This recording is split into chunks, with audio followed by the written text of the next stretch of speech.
Hi friends, today we start with a new topic, solid state.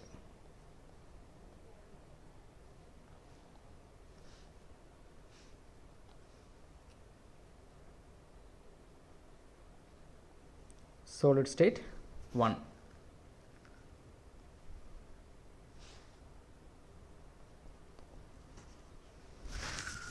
Under normal condition, matter can exist either in solid state or liquid state or in gaseous state.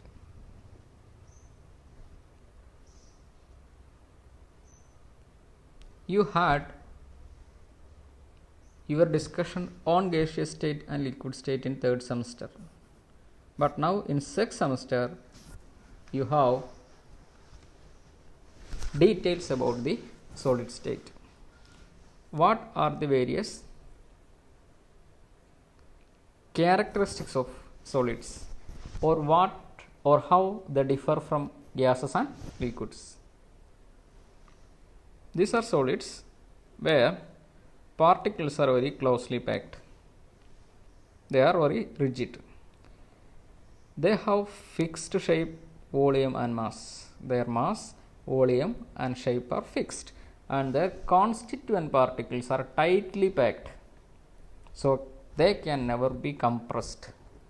They are said to be incompressible. But liquids, they have definite mass and volume, but shape is dependable on the container in which it is present. And here molecules are not tightly packed as solids. They have some sort of freedom to move through the solution, so they are not rigid because of the flexibility of the or mobility of the constituent particles. They have no fixed shape. Shape is dependable on the container, but they have definite volume. In the case of gas, they have no rigid shape or volume, but they have mass. Volume and shape is dependable on the container, and the molecule is completely free to move throughout the container without any restriction. They can move inside the container. So when we come to solids, we can see that they have definite mass, volume and shape. Second one,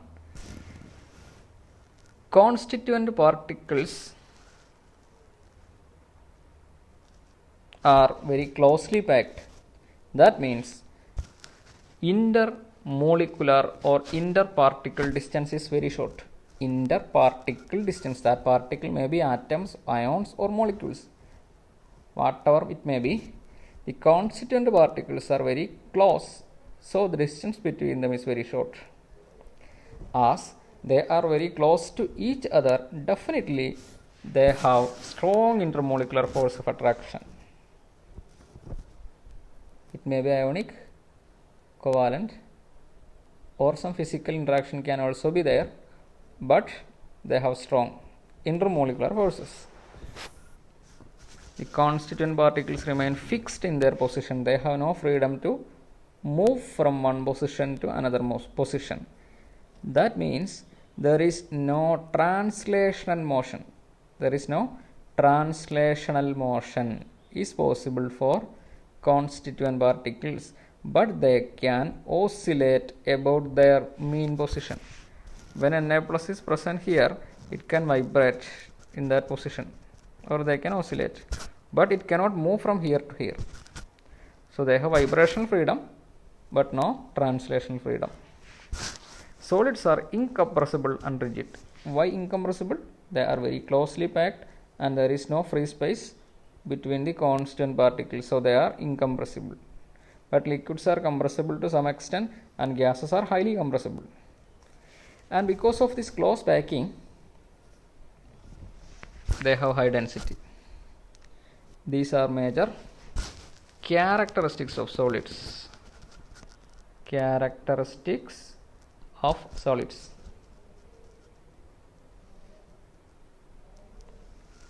Consider NaCl. In solid state, the ions are closely packed without having any chance of mobility or without having any freedom of movement. But in solution, they are free. Then they will start to conduct electricity also due to their mobility.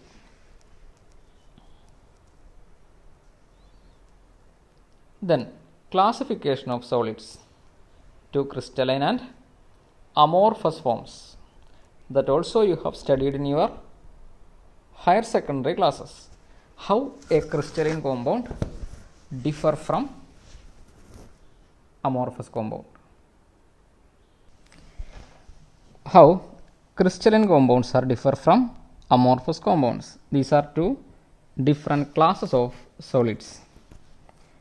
In crystalline compound, particles are or constituent particles are regularly arranged. But in amorphous compounds, particles are irregularly arranged. Regular arrangement and irregular arrangement. In crystalline compound, we can see long range order. But here, short range order can be observed. That means these particles are in ordered arrangement for a long distance. In your previous classes or in higher secondary classes, you have studied that in NaCl crystal, each Na plus ion is surrounded by 6 Cl minus ion and each Cl minus ion is surrounded by 6 Na plus ions. If we consider sodium chloride crystal of 1 meter length, that arrangement can be seen here, here, here and even here. Whatever may be the distance, order is same. So they have long range order. But here in amorphous compound, arrangement in this position is not like that of the position. Arrangement here is different from this position. Here we have different arrangement. So arrangement is present only in a short region. After that region, we have another type of arrangement. Again moving to some other region, there we can see some other kind of arrangement. So they have ordered arrangement but in short range. And third one is crystalline compounds have sharp melting point. But amorphous compound melt over a wide range of temperature.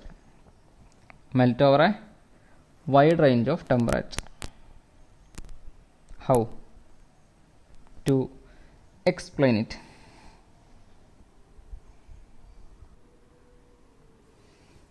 Consider sodium chloride crystal. Suppose its melting point is 120 degree Celsius. If it is so, under room temperature, at room temperature, sodium chloride is perfectly a crystal. On increasing the temperature, interionic forces of attraction become weak, and at a particular temperature of 120. For this experiment, you have to insert a thermometer in the container in which NaCl is heating. You can see gradual increase in the mercury level in thermometer up to 120 degree. When thermometer level reaches 120 degree, it will stand there for some time until all the NaCl melt to a liquid. After getting converted to a liquid form, thereafter you can see further increase in the mercury level. So here transition from or melting of NaCl takes place at that particular temperature of 120. Below this 120 it is a solid and above this 120 it is a liquid, and at that particular temperature only melting happen. So they have sharp melting point. Instead of NaCl, suppose you have a plastic bar or old toothbrush old toothbrush, which is a plastic material and is amorphous also. When you are heating this using a flame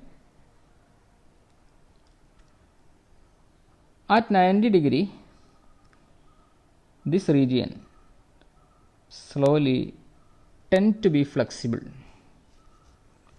That flexibility normally increases, and finally at 110 degrees Celsius it detaches here. One piece come to your right hand and one piece to the other hand. This plastic become two pieces. How it melted? Melting happened from 90 to 110. So it melt over a wide range of temperature. There is no sharp melting point. Instead, amorphous compounds have only a range of melting point, range of temperature for melting. Next one is they have definite heat of fusion. But in amorphous compound there is no ordered arrangement, so they have no definite heat of fusion. When we are calculating heat of fusion today, the value may be different from yesterday. If you are doing the same experiment tomorrow, there will be some kind of change. So they have no definite heat of fusion. Crystalline compounds undergo clean cleavage. When we cut a crystalline compound, they undergo clean cleavage. The main reason for it is that crystalline compounds are actually a consecutively arranged planes, crystal planes. So when we cut at a particular point, two planes are separated. So they have capability to undergo clean cleavage. But amorphous compound does not undergo clean cleavage. When we cut an amorphous compound, they produce uneven surface. And last point is crystalline compounds are anisotropic and amorphous compounds are isotropic. Anisotropic and isotropic. What is anisotropy? Crystalline compounds are anisotropic.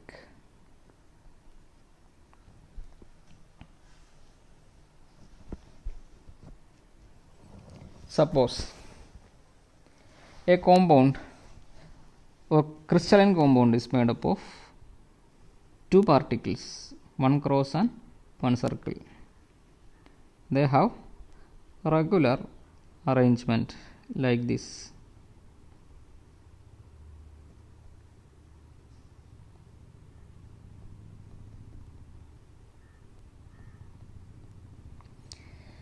If we measure refractive index in this direction, you can see alternate cross and circle.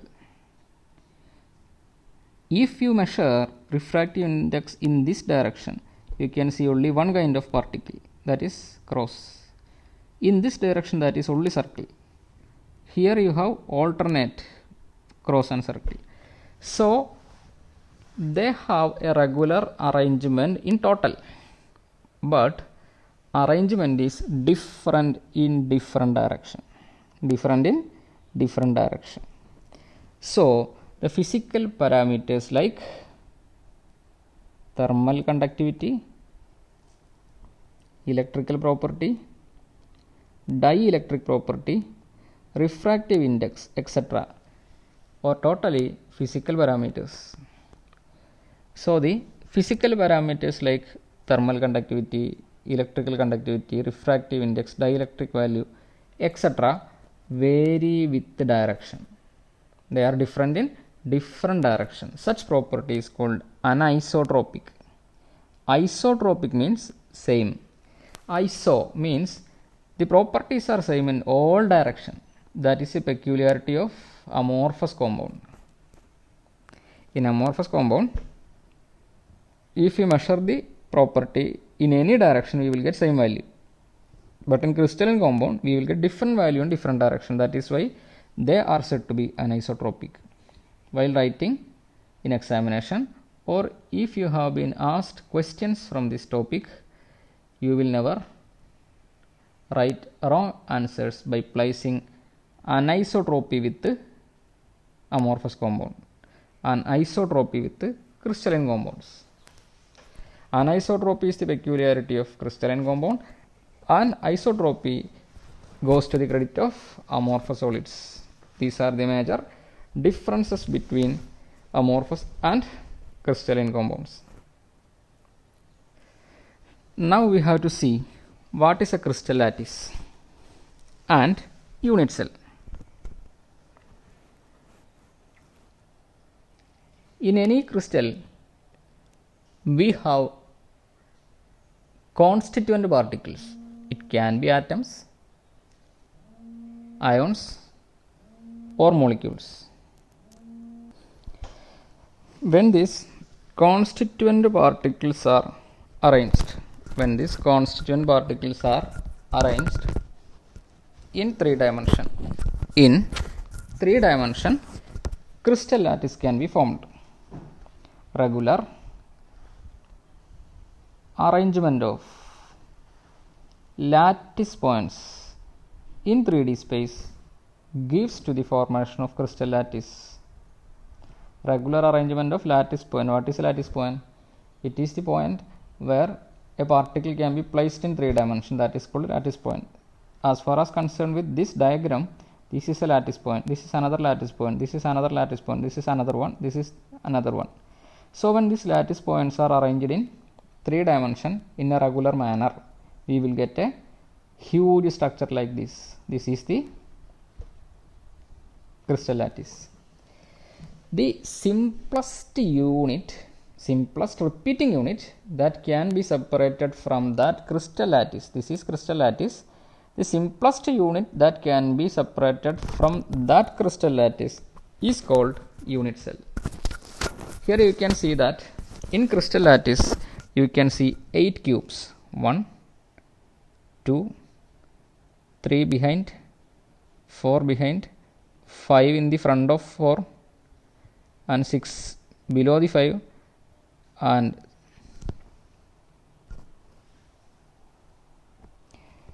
7 behind the 6 and 8th one behind 1 or below 3 or back side of the 1, both are same. So here you can see 8 simple cubes. When these 8 simple cubes are repeatedly added or arranged, you will get crystal lattice. So the simplest repeating unit is this small cube. The small cube is the unit cell here. How to draw this structure and how to separate this cube, you can see here how to draw it. First you have to draw a big cube.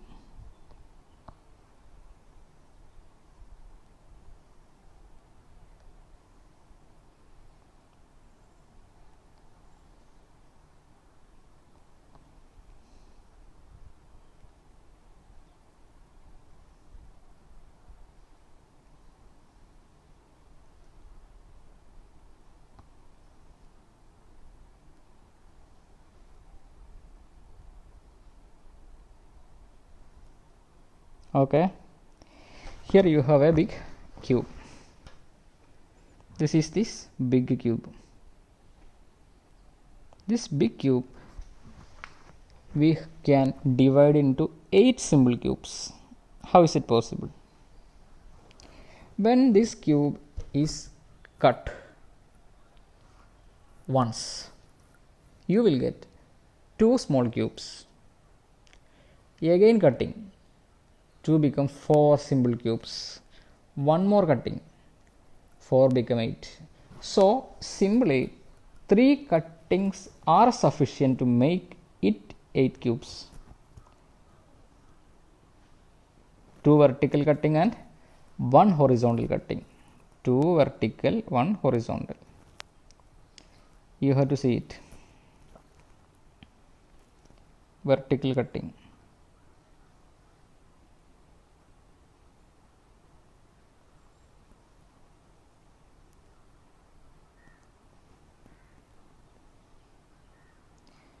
This is one cutting. Now you have one cube here and one cube here, two cubes. Now one more cutting here.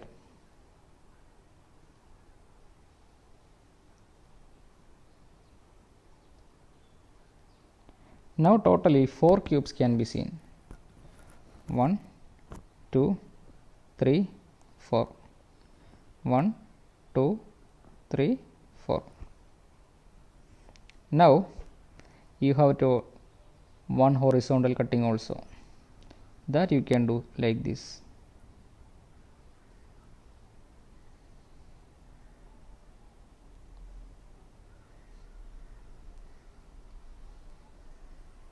Okay.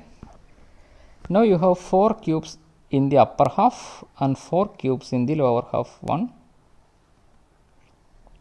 2, 3, 4. 1, 4 in the above, 4 in the below and 4 in the above of this plane.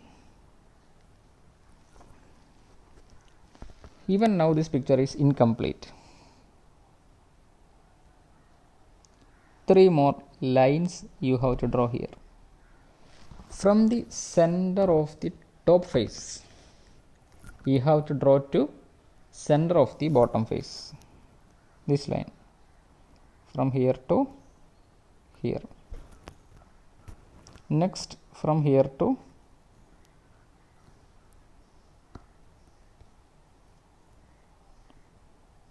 here, left to right.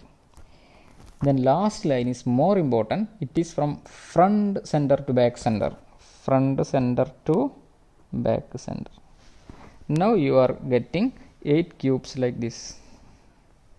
So it is an accumulation of 8 simple cubes. From this simple cube you can draw a small cube as unit cell. Okay. This is the unit cell. So diagram is very simple.